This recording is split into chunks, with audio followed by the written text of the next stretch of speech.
This one's from Clea Duvall. Oh. You effortlessly toggle between the indie space and mainstream projects. What amount of money would you be comfortable loaning me, knowing you would never get it back?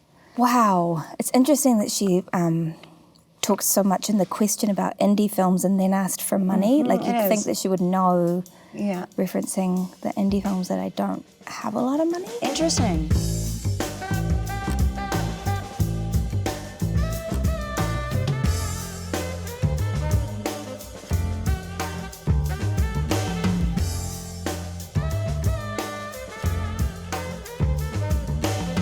Melanie Lynskey. Natasha Lyonne. In the flesh. Welcome to my soundstage. I told you I bought one. Yeah, I was surprised at that choice, but it's beautiful. So you know that had always been a dream of mine ever since my teenage years. To buy a soundstage? To buy a soundstage, yeah. yes. Yeah, I do know. Yeah. Because that's how long we've known each other. When did we meet?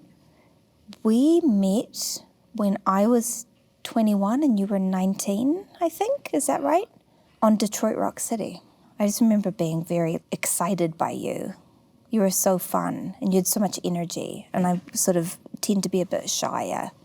Then we had wild times in Toronto. We had some wild times in Toronto. And then we brought that train ride back to Los Angeles. Yeah, and you suggested me for But I'm a Cheerleader. Aha. Yes, and you said to Jamie, I just worked with her. Put her in this movie.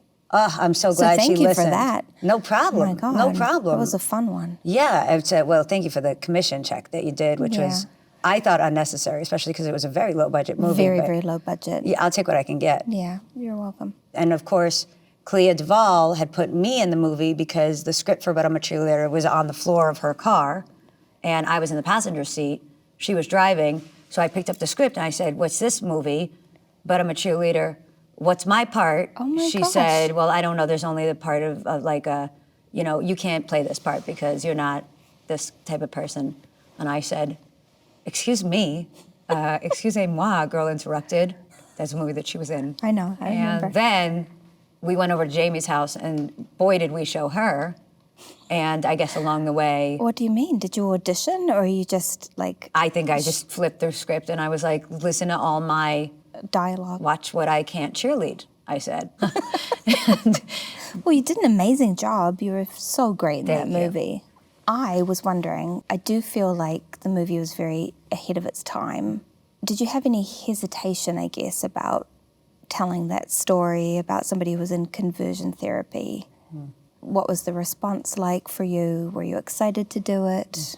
It's a heavy question, but my body language suggests a sort of casual thing. It does, and, those two things are currently at odds. I was not hesitant at all. Yeah. In fact, I'm consistently shocked by the things that we sort of consider shocking, or like I find it very patronizing when we say something like, oh, did you see that this straight male actor is playing gay?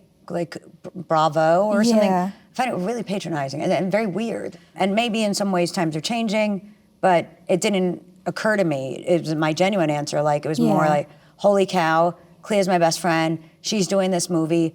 Jamie Babbitt's so cool. And this subject matter is so heavy and intense and insane and surreal, therefore, because how could this possibly be real, even though, of course, we know that factually it is real. So crazy. And it was funny.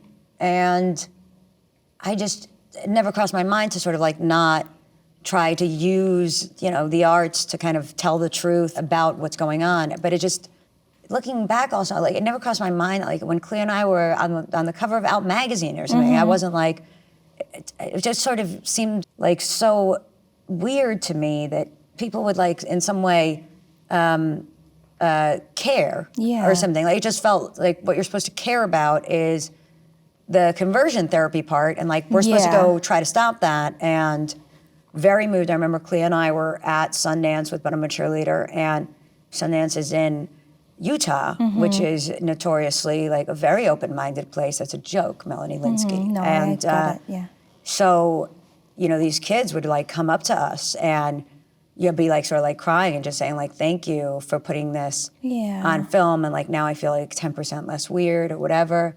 And that, for me, it was very heavy and sort of like continues to be very much, I guess, what I'm about, like whether it's a Russian doll, like unloading some veil of shame around like untreated mental illness in a family member or something, or, you know, that life is dark, or even with Charlie Cale, like the idea that she kind of like takes in the sort of outsider, like kind of hates injustice or, you know, like hates a lie and just sort of has this attitude of just give me some truth. I feel like in general, I really believe in making people that like society wants to sort of like outside and other feel like safe and home is very important to me. And so I remain like so proud of But I'm a Cheerleader and so genuinely confused that here we are in like 2023, I think, and we're still sort of like in a debating society around things like, hey, you say you're a person. Are you sure you're that person? I have an opinion on it. Yes, it's so really crazy. Deeply dark and disgraceful. So, so that's my hot take. It's a wonderful take, and I'm so happy to. I remember at the time, like after But I'm a Cheerleader, somebody was like, "Oh, you've played a lot of lesbian characters." I was like, "I think it's 2." Like, what are you talking about? Like, I don't. It was so weird to me also that anybody. It was a talking point, or anybody had any kind of issue. And I remember at the time, like it seemed like your only concern was that you could appear to be a cheerleader. like a Southern like Californian cheerleader. For some reason, that was what you worked very hard on. You did amazing. Thank you very much. Yeah, so funny. Well, you know, I did all that cheering school. Yeah. I also think it's interesting, obviously, the way that times are changing, such that, like, I don't know that I would now feel comfortable sort of saying, like, okay, now I'm going to play, like, you know, it'd be in a very specific circumstance, I guess, that I would take on playing like a lesbian again because of the ways in which society has changed. And it feels like, okay, so let's not take opportunity from people, right?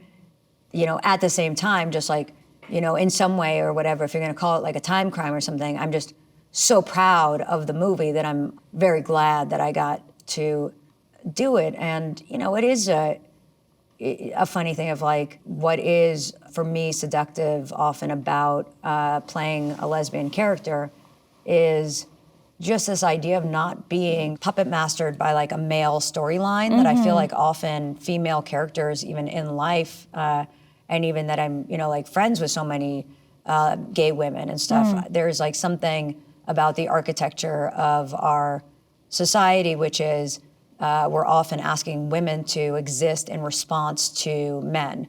And that often the, you know, gay characters that I've gotten to play are sort of on their own trajectory. So sort of like they're not living a life in response to sort of, you know, what their boyfriend or husband wants or how to kind of appease him in some way. And so I think that, you know, for me, whether that's even just, it's like I've also in many ways, I think, spent my career really like loving the male characters that I grew up in the 70s watching, whether that was like Martin Sheen staring at the fan, listening to the end in Apocalypse Now, and then like, you know, ending up broken and bloody or something. And I was like, you never get to see a woman do this.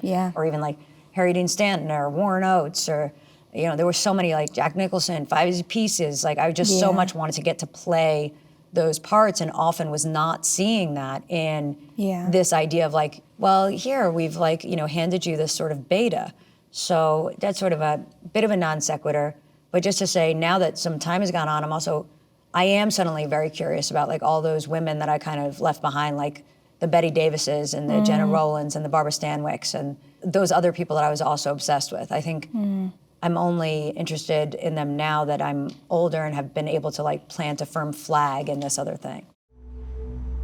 Sorry, I know maybe one day I can talk to you about it, but for now, can that just be enough?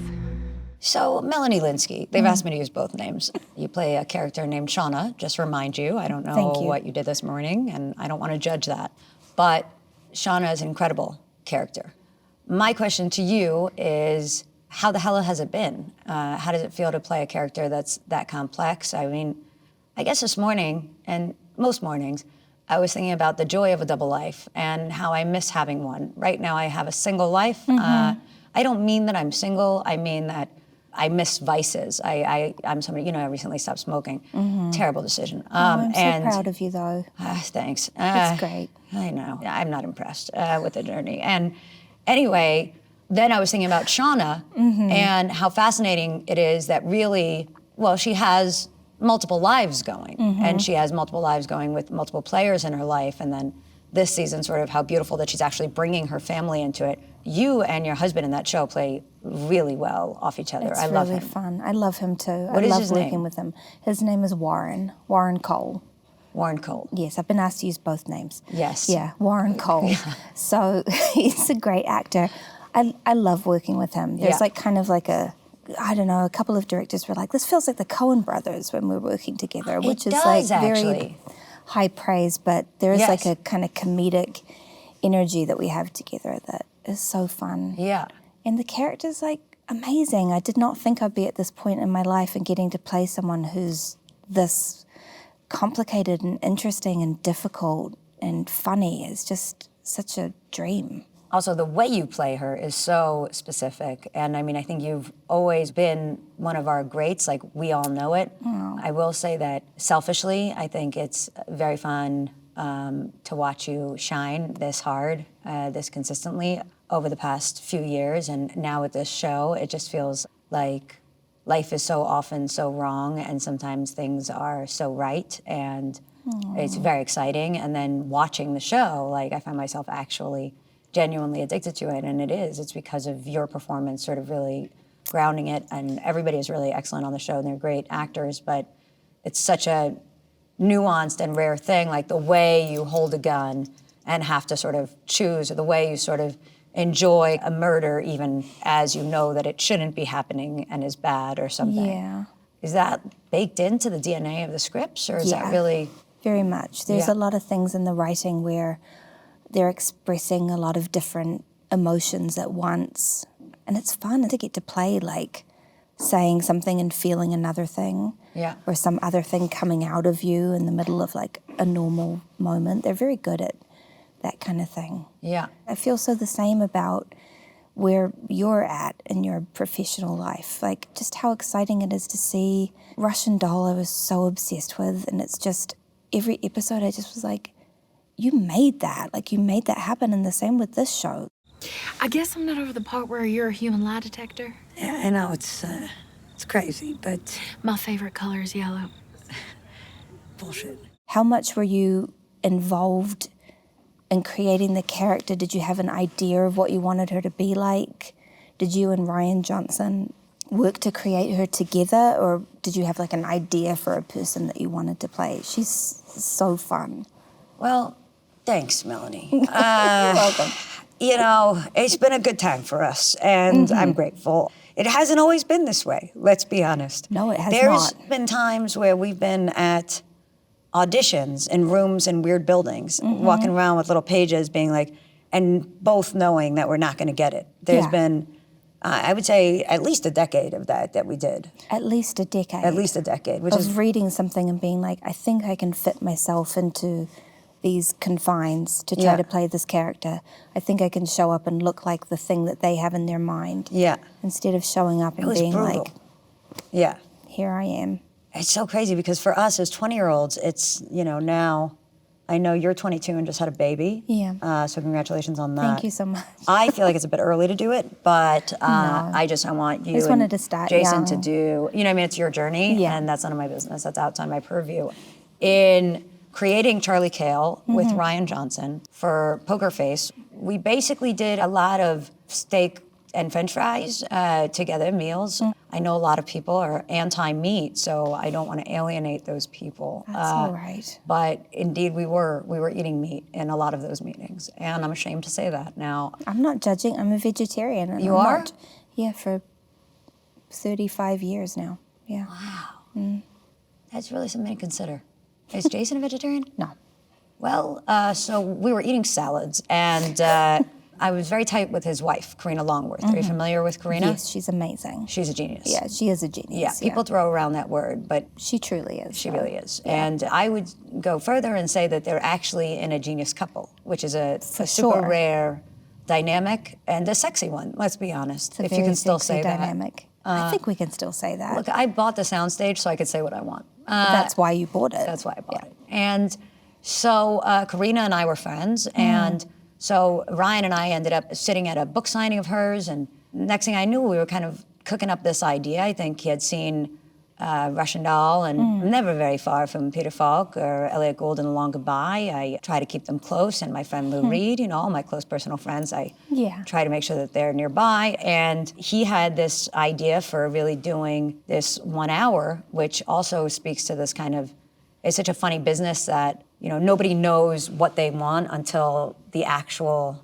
sort of genius-y person kind of thinks of the next thing. Yeah. Because I remember in us pitching it, it was sort of like a procedural. Are you crazy? And now I think the times have turned. I feel like I've almost seen that now 3 times. Like with Orange is the New Black, it was like, now everything must be sort of ensemble. And then with Russian Doll, it's like, everything must be tragic comic sort of auteur feeling. And now with Poker Face, it feels like everything must be procedural and episodic or something. I guess that's me talking as a producer and an exec. You know, I bought a studio also. And so, congratulations. Thank you. Well, I always had that Irving Thalberg dream. And so anyway, we mostly spoke about the character just in the sense of like, wouldn't it be cool if she was a little bit more laid back, sort of like the dude, or like a more late in life Gene Hackman after French Connection, more like Gene Hackman in Night Moves, you know, that kind of where we would talk about Fat City. But the bottom line is, you know, you have a lot of those conversations, and what was so profound and moving to me is that he actually, you know, like wrote it and sent it to me, and we actually made it. Oh my God. And I feel like that's very, very rare. It is very rare. People like to talk about ideas and, you know, but it's amazing. How did you feel when you read it? Were you like, this is it, this is everything I hoped for? I mean, every episode is so amazing and so fun to just watch, like, all these standalone episodes with the little thread of Benjamin Bratt, who's, like, so great. Yeah, Benjamin Bratt is terrific. He's so genuinely scary. Yeah, he is scary. And it's weird because he's such a lovely guy, and He's the kindest terrifying on person ever. You're not reading the cards. How could I read the cards? You're reading me. It's just a general. You can just tell. Just that something is off. How did you feel when you read that pilot? Were you just like, it's so good? Well, you know, I do like jokes, but ultimately, we've been friends for, I guess, over 20 years now, right? Yeah. And 24? 24 years? Oh my God. God, it's so weird because we're just so young. I know. It just the Seems math. impossible. It's just I know. so weird. But obviously, we have our best friend, Clea Duvall, in common. And I do think that when I got the script, for me, more the feeling is, yeah, I'm just a real softie that way. Like, I'm so moved that somebody who's that much of a giant would actually, like, sort of stop what they're doing and sort of say, like, I want this for you so we can make this show together that will go on, hopefully, for many years, so we can, like, keep going to dinner for many years and keep texting, sort of, like, casting ideas and, you know, keep dreaming about fun episodes together. Yeah, so I think mostly I just experienced it as being very moving, or like when Clea wrote and directed The Intervention or something, just like the idea that she actually had us there, like that is... I know. For me, I'm always like, look, it's very lucky that Poker Face is such a great script and that Ryan is such a brilliant writer and director, but I think, honestly, if it had been pretty bad, I probably would have still gone. I would have just like, well, it's just too bad. But here because, I am. because it's just really about wanting to work with certain people. And like, I remember that when Clea was winning the Best First Feature or something award at Sundance, don't you remember that the three of us were like at the stage? And what was she winning? Or were you winning Best Actress? I did win. You were winning Best Actress. At Sundance, yes, for that movie. And I just remember us like crying. I remember, or was I crying? Was I the only one crying? I certainly was crying because I'm always the one who's crying. It was and then just, Clea's the least likely to cry, but she does cry. But it was just so moving that not only had she made her first feature and that you were the star of it, but that you were winning and that there was like an audience watching. It was too much, It was honestly. too much. It was a moment that was I'm getting too emotional. much. I'm getting emotional too. Because also, like, she really had to fight to get the people she believed in that movie. Yeah. And the part she wrote, for me, was like a great part. Yeah. And people kept saying, oh, well, you could have this person, you could get that person. You know, people would read the script and be like, well, I'd like to play that part. And she just really fought to keep me in it, which was really very moving for me too. Like, you know, there's been so many years of fighting for an opportunity and fighting for a job for all of us, and then to have friends who are in the position where they can be like, I actually am choosing you, and to feel chosen in that way, and it, like, you know, you're the person they would want above anybody. It's pretty wild. It's crazy. And so that is more, I guess, what I'm describing or something. And especially For like after sure, all yeah. those years of, you know, what we know, which is like, great, you know, like Heavenly Creatures, Slums Beverly Hills, like we're in the Yeah. mix, and like now we're teenagers, and cool, let's do all these fun movies together. And then all of a sudden there's this sort of real lull where it's Yeah. like, you're out there trying to get a job, and it is a weird business, and that you're supposed to be chosen or something. Like, for me, so much what I love about now being a writer, a creator, a producer, a director is like, Yeah. it gets to be like a shot caller, which is much more fun because there's the relief of not feeling the same terror around, Yeah. like, I have to wait for you to pick me to tell me that I'm allowed to go to work or something, or that I'm worthy. And I do think that we spent about at least a solid decade or maybe two in that experience, even as we were working, Yeah. even as we were doing sort of solid work, and exactly what you're describing about that feeling with Clea and like fighting for you. And like, that's, I was just so perplexed, I think, by, you know, that Rian wanted to, I was like, really? And I was just very moved by it. And then felt so lucky that it was so good. Yeah. I did not start out a bad person, but in case you haven't noticed, life doesn't tend to turn out the way you think it will. Do you like knowing what is going to come next with Shauna? Like the mysteries of sort of where she's headed next, or what's happening to teen Shauna? Or like, do you like knowing ahead so you can sort of play into it, or do you like being sort of surprised by it? I like knowing ahead. It's helpful for me to have the history, because, you know, like in real life, someone says something that triggers a memory, your feelings are hurt, or for a minute you go back to a thing, just a thing that I like to know, but I also don't want them to have to commit to a story that they're not sure of 100%. So I kind of wait for them to come to me and say whatever they're ready to say. But if I could have the whole rest of the show, every single script, I would love that. Yeah. Do you like to be surprised? No. I would say part of what I love about being in the writer's room is knowing everything that got cut. I think it's really helped me over the past few years to become a better actor. Like, I really saw it on Russian Doll that sort of like people were sort of discovering me like a new idea or something. And it was like, oh no, I was just in the writer's room and then I was in the edit. So what ends up happening is that I could almost fill in the ellipses, like sort of on a subtext level. I was able to know why the character was suddenly jumping from, you know, her bedroom to the deli, but wouldn't she make a stop first at whatever, you know, to go see Alan? Like, and the reason that that had been omitted was for page count or time or budget, but was suddenly able to play as if she had, you know, sort of gone to Alan off camera or something. Like, I was able to fill in the gaps, and I think previously I'd always assumed that writers knew everything perfectly and that what was in the script was like really, you know, impossibly thought out and impeccable. And often it is, you know, just budget restrictions or the amount of days or locations or yada, yada, yada. So for me, knowing stuff much more from the inside out and even being a part of crafting it, I think has really helped me to accidentally be playing sort of like a larger scope of that person's internal world, even when it's not on the page. So I too really enjoy knowing the most. It is fun. You don't want to like I remember on Orange is the New Black, which I love doing, but it would be weird to like suddenly get a script where you discover that your character, you're like, wait, whoa, I'm this person? Okay, well that sort of changes everything, and you sort of want to roll with it and be like, I think we both like sort of saying, okay, I can make it work, but it's just so much more fun to be able to make it work at the highest level you can make it work at.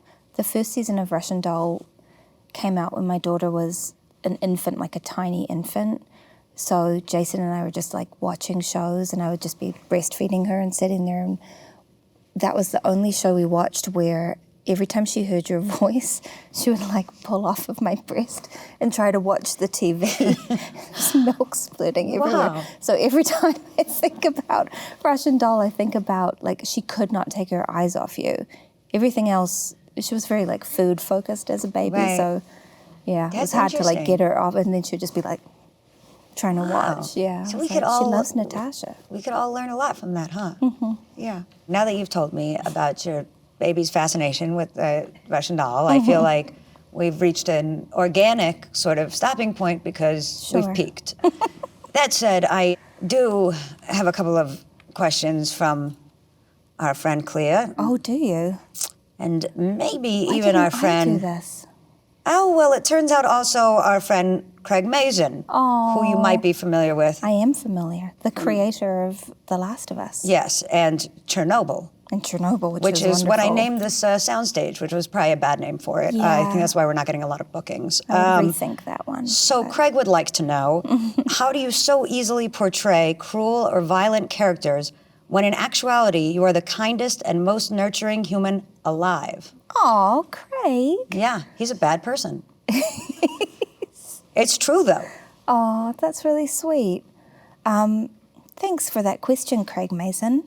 I think that, you know, as is the case in The Last of Us, which Craig Mason wrote for me, which again was like a very crazy like love and letters. moving. Yeah, Yeah. it feels crazy when someone said, hey, I wrote something with you in mind, and then you read it and it's this wonderful, weird, complex person.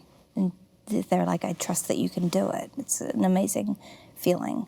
But in that case, it was just on the page. He just created somebody who was so specifically awful, and you sort of understood at times. And I also thought it was so smart in that show how he kind of pieced out the information. You didn't know at first why she was in charge of everybody, what her problem was, why she was so mad, and then you just gradually got to know everybody's backstories. And so by the end, it was just such a tragic and complicated mess. He's a very good writer. He is a very good writer. Yeah. And good at Mafia He's the best at Mafia. and other games. Yeah. And a sweetheart. Yeah, the best Mafia moderator I've ever seen. Yes. Other than Danielle Brooks, I have to say. Interesting. Yeah. Speaking of the Mafia, just one final question. This one's from Clea Duvall. Your career has spanned decades and is made up of countless brilliant performances. Oh. You effortlessly toggle between the indie space and mainstream projects. Kudos. After turning in dozens of layered and nuanced performances, what amount of money would you be comfortable loaning me knowing you would never get it back? Wow. It's interesting that she talked so much in the question about indie films and then asked for money. Like, you'd it think is. that she would know, Yeah. referencing the indie films, that I don't have a lot of money. Interesting. Yeah. Yeah, So because you're- of the choice that I've made so many times to do indie To do films. and work with integrity. Yeah. Right. And Like a lot of TV integrity- stuff is happening now that seems like is going pretty well, but Yeah, I mean, this is the first time in my life. yeah. Yeah, but but it's she sort of- knows. Yeah, so you She feel like knows that's more for- for you and the family and stuff? I mean, you know, I'm It's happy just- to be able to pay my I'm mortgage. going to have to relay the message, and so it would just be helpful. I guess I would say $10,000. 10,000? It's pretty big. You sure you want to give Yeah, that I mean, much? she's my best friend, I guess. you Okay, know. so I'll be handling that, and we'll go from here, I guess, to Sure. Wells Fargo. Yeah. And Okay. that's how we'll wrap out this day. We'll go to Wells Fargo, Okay. put it in the envelope. What does she need it for, did she say? Or is it just for... Listen, I'm not sure what's going on with her. I think Okay. honestly she just wants it for fun. I think she wants it as a sort of token of, Yeah. you know, friends should give each other more money. You know what I mean? Like that's how you Yeah. prove friendship. I think her love language is gifts. Well, that is true. It was really fun getting to just sit down and talk to you. Yeah. It was nice. We should do exactly this more often. I know we should Yeah. meet more like with audiences, monitors, you know what I mean? Because we work Yeah. together a lot, Yeah. but we don't get to just talk one-on-one in public. with someone enough. steering the conversation. Yeah, yeah. Yeah, And we let's should do do it that again. more.